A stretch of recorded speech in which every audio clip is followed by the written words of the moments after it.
Hello বন্ধুরা, Gita LB সিরিয়ালের আজকের এপিসোডে তোমরা দেখতে পাবে মেহেক শ্রীকে জিজ্ঞেস করে তোমরা কোন মেয়ের কথা বলছিলে। তখন শ্রী বলে ওই মেয়েটা যেটা রাস্তায় পড়েছিল, ওই মেয়েটাকে তো দিদি কুড়িয়ে এনে আদিক্ষেতা করছে, নিজের মেয়ের থেকে বেশি তাকেই বেশি ভালোবাসছে। তারপর অঙ্কিত বলে মেহেক চলো আমাদের এবারে বাড়ি যেতে হবে, অনেক দেরি হয়ে যাচ্ছে। তখন মেহেক বলে আচ্ছা ঠিক আছে চলো।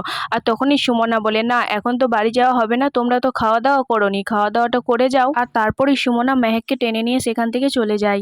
আর ওইদিকে দেখা যাবে তপন চৌধুরী বড়বাবুর কাছে চলে এসেছে একটা কাগজ নিয়ে। আর বড়বাবুকে বলে এই নিন প্রেমপত্র। তখন বড়বাবু বলে একদম আমি মস্করা করছি না, কি বলতে চাইছেন পরিষ্কার বলুন। তখন তপন চৌধুরী বলে যে বংশীর সাথে যে ওই যে গুন্ডাটা ছিল না, তাকে নাকি আজ কোর্টে নেওয়া হয়েছিল, আর ওটারই কাগজ, এই নিন বেলপত্র, আজ থেকে ওকেও ছাড় দেওয়া হলো। তখন বড়বাবু বলে কাজটা আপনি ঠিক করছেন না, কিন্তু তোমাকে এই কাজ কে করতে বলেছে। তখন তপন চৌধুরী বলে এই যে আমি মোটা অঙ্কের টাকা পাচ্ছি সেই জন্য করছি। তখন বড়বাবু বলে আচ্ছা তোমাকে কে টাকা দিচ্ছে, কে তোমার ক্লায়েন্ট বলো। তারপর তপন চৌধুরী বলে সেটা তো বলা যাবে না, আর সেটা বলি সেখান থেকে যেতে গেলে তারপর বড়বাবু বলে যে আমি নিশ্চিত একে ছাড়ানোর পরও একেও খুন করা হবে, কিন্তু খুনটা করছে কে। আর তখনই তপন চৌধুরী বলে লাখে হরি তো মারে কে, আর মারে এটা বলে চুপ করে যায়।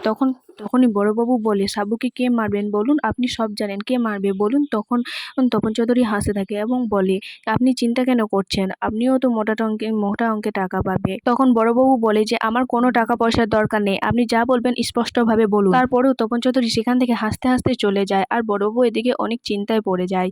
তারপর বড়বাবু একজনকে ফোন করে বলে মিস্টার ঘোষ, আজকে মনে হয় যেটা বংশীর সাথে যে গুন্ডাটা ছিল তাকেও খুন করা হবে, তো তাকে আমাদের আজ চোখে চোখে রাখতে হবে। আর এইদিকে প্রিয়ঙ্বদা গীতার কাছে যেয়ে বলে এই মেয়ে তুমি একা এখানে কি করছো, চলো তোমার ওষুধ খাওয়ানোর সময় হয়ে গেছে, খাবে এসো, চলে এসো।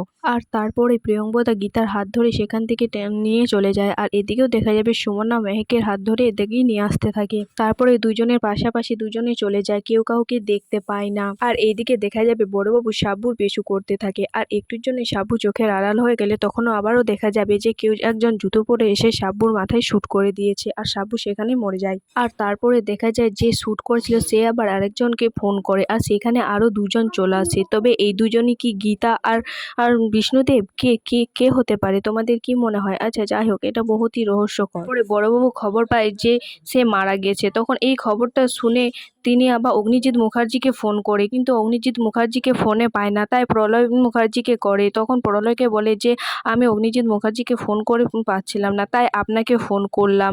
আর বংশীর সাথে যে গুন্ডাটা ছিল না সাব্য, তাকেও আজ খুন করা হয়েছে, কেউ একজন মেরে দিয়েছে। প্রলয় বলে কি সেও খুন হয়েছে, কিন্তু কে করছে এই খুন গলা, কার করা কাজ হতে পারে এটা, আপনার কি কিছু ধারণা আছে বড়বাবু? তখন বলে না আমার কিছুই ধারণা নেই, আমার সব কিছু মাথার উপর দিয়ে যাচ্ছে, কি হচ্ছে এসব আমি কিছুই বুঝতে পারছি না। তখন মেহেক বলে এসব কি হচ্ছে, যারা আমার দাদা ভাইকে মেরেছে তারাও আবার খুন হয়ে যাচ্ছে, কে করছে এসব, নাকি কাভিয়া আর কৃপান করছে, আমি তো কিছুই বুঝতে পারছি না। তারপরে দেখা যায় বড়বাবুকে আবারও সেই তপন চৌধুরী ফোন করে বলে যে আপনার তো তল্লাশি করেও কিছু করতে পারলেন না, সেই সাব্বু আবারও তো খুনই হলো সেই। তখন বড়বাবু তাকে জিজ্ঞেস করে কে করেছে খুন, কে বলো, তুমি সব জানো, কে করেছে বলো।